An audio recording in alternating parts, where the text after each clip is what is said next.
Shalom, Israel. I'd like to give all praises, honor, and glory to Yahweh, Ba'ashem Yahushai, Ba'ashem Kakwadash, the one to the apostles and the elders of Great Millstone, and Shalom to like out there doing this work of faith and live with love and true sincerity.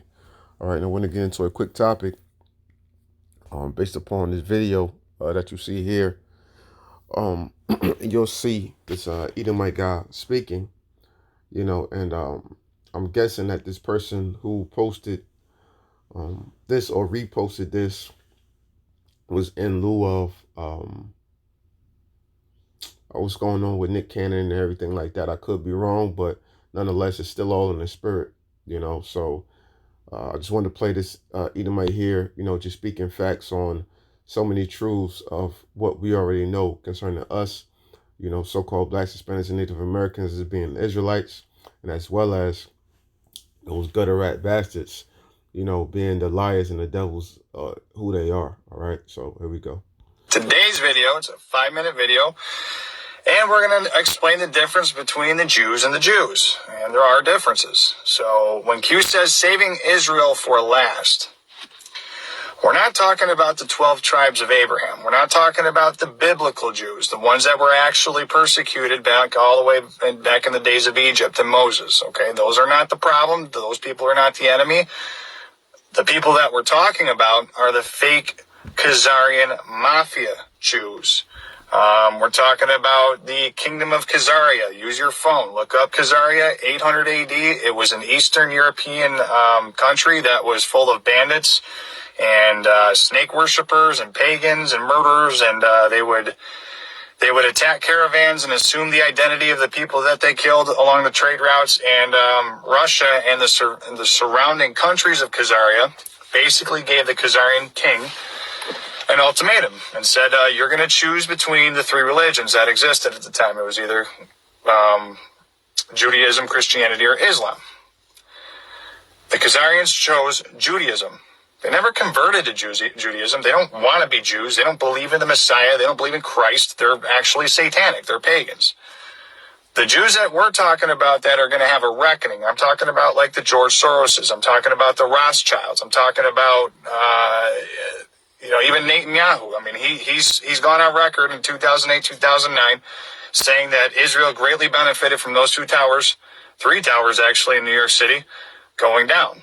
There was dancing Israeli crews that were happy and literally dancing and video recording the event. They knew exactly when it was going to happen. They knew where to be. The USS Liberty was attacked for 2 hours. 2 whole hours. A United States warship was attacked by Israeli planes, and the Khazarian Jews, the fake Jews, okay, the Jews that are the Talmudic Jews who believe that they are racially superior, they're genetically superior. They do that because if you speak up against them, the Jews, the fake ones, the actual Jews will think that you're anti-Semitic because you're telling them the truth about the people that actually created the nation state of Israel, not the biblical state of Israel, the nation state of Israel. If you look up Lord Rothschild, the Rothschild banking family, in 1917, they authored the Balfour Declaration, which created the state of Israel and was recreated in the 1940s after World War II. All right? The Rothschilds are not actual Jews. They claim to be Jews. They're not Jewish. They're not Jewish in the sense that you and I think. The 12 tribes, the bloodlines of Abraham, those are not the enemy, okay? I'm doing this video right now because I've been posting about Israel, and a lot of y'all are getting upset, and I totally get it. This is why we call it the Great Awakening, because you're going to have to rinse out all the garbage that you've been taught your entire life and understand that the trickery, the inversion, the infiltration, and literally the hijacking of that religion, Judaism, and using it as a way to create a nation state that literally believes that they are destined to rule over the Goyim, or the Goys, okay? That's enough. You get the major point of what he's saying. I didn't even watch the whole video myself, but you get the fact of what he's saying is that, he's not referring to the biblical Israelites, the biblical 12 tribes, which we know that to be us, so-called blacks, Hispanics, and Native Americans. But what he's it's like he's referring to um, he's referring to, the so-called Jews. All right, he's referring to the so-called Jews and them creating the identity of themselves, being Jews.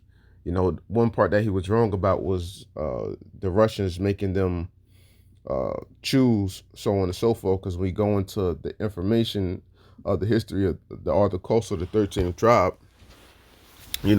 they were in a strait betwixt, the Christians and the Muslims, and basically through that you had an actual Jew, a biblical Israelite, coming to the king of Khazaria, and he chose between the three, and he chose, to want to practice our customs. And throughout the time, they believed themselves to actually be, the biblical Israelites, and that's the history on that. So that was the point in which he actually went off on. But this is the thing in which we know as a people, well, us brothers in the know, but that the rest of the world needs to know and to come to grips with it, that you've had the wool pulled over your eyes for so damn long. And it's time. Hey, the information is out there, man. The information is clearly out there. And what will it take for people to actually wake up and to see these things, Real quick, this is Isaiah 29 and 15. It says, "Woe unto them that seek deep to hide their counsel from the Lord, and their works are in the dark, and they say, Who seeth us, and who knoweth us? Surely your turning of things upside down shall be esteemed as a potter's clay. For shall the work say of him that made it, He made me not? Or shall the thing framed say of him that framed it, He had no understanding?" Okay, because this is what Esau is doing. He's turned everything upside down to make people believe these falsehoods, and they're not actually not the truth of what's going on. Okay, so many people are clouded by whatever, or jaded by whatever the so-called white man says, that they will cling on to it no matter what, without no form of research, so on and so forth. The scriptures clearly tell us, Revelations 1 and 3, blessed is he who readeth. But yet these people don't go out and read. Yet our people will choose to believe, whatever is most impressionable to them based upon their feelings and emotions, then go and actually read this information and see what it is for themselves. That makes me think of Isaiah 20, was it 25 or so, 27? I always get it mixed up. It's Isaiah 25 and 7. It says, "And he will destroy in this mountain the face of the covering cast over all people, and the veil that is spread over all nations." And what is that veil that is spread? What is that covering cast that's spread over all people? What that is the false nationalities in which we have unto this day. African American, Puerto Rican, Native American, so on and so forth. As a fact, what the when you look over there in the Middle East, what was Iraq called before it was called Iraq?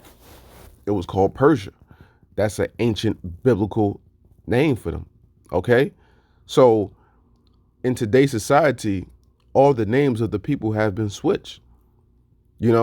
People don't know the true identity of who they are. Why? Because they don't go back and dive into the scriptures. They don't look up this information.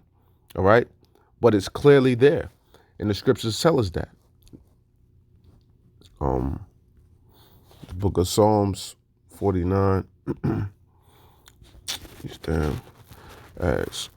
Psalms 49:11.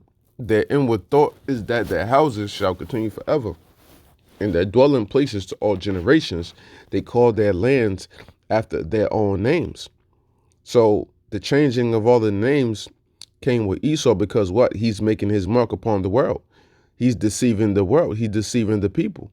That's why, primary example, we're called African Americans, or we're called blacks, or we're called this, or we're called that. Why? To dilute the truth. The further you dilute a people's identity or dilute anything from them. It's just like a chain message. The further it goes down, it's usually going to get more diluted.